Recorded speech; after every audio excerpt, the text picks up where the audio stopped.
Good evening, everyone. Today I'll be presenting on the American Civil War, which took place from 1861 to 1865.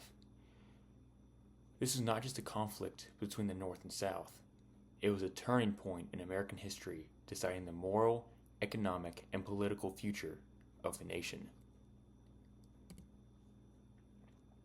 According to the American Yop, sectional tensions had been building for decades. Disagreements over slavery and westward expansion divided the country. When Lincoln was elected in 1860, 11 southern states seceded, claiming their rights were under attack. But as South Carolina's Declaration of Secession made clear, the real root cause was the defense of slavery. The North entered the war with clear advantages. It had more factories, extensive railroads, and a larger population.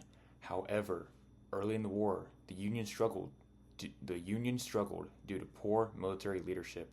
The South, meanwhile, had strong generals like Robert E. Lee and fought a mostly defensive war. They also believed their cotton exports would bring support from Britain, but that support never came. The Union strategy, known as the Anaconda Plan, aimed to blockade southern ports and seize control of the Mississippi River. The Confederacy hoped to wear down the North's will to fight. In 1863, President Lincoln issued the Emancipation Proclamation. This transformed the war into a moral struggle for freedom and discouraged European nations from backing the South.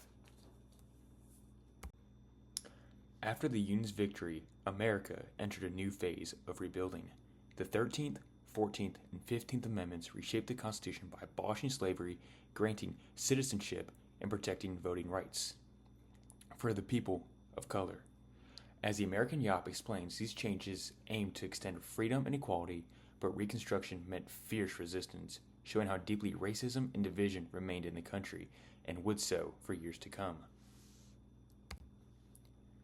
The Civil War ultimately preserved the Union and created a new sense of national identity. Historian Shelby Foote described this shift best when he said, "Before the war, people said the United States are.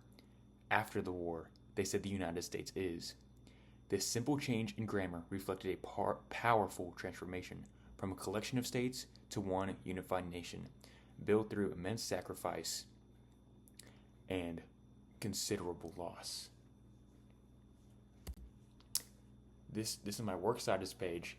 As my primary sources, I did the South Carolina Declaration of Secession.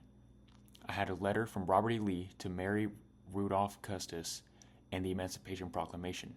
As my secondary sources, I used Chapter 14 of the American Yop, the Civil War, and I also used the Civil War, a narrative. And all the pictures that were used are under the picture citation. Thank you so much for listening. I hope you have a wonderful day.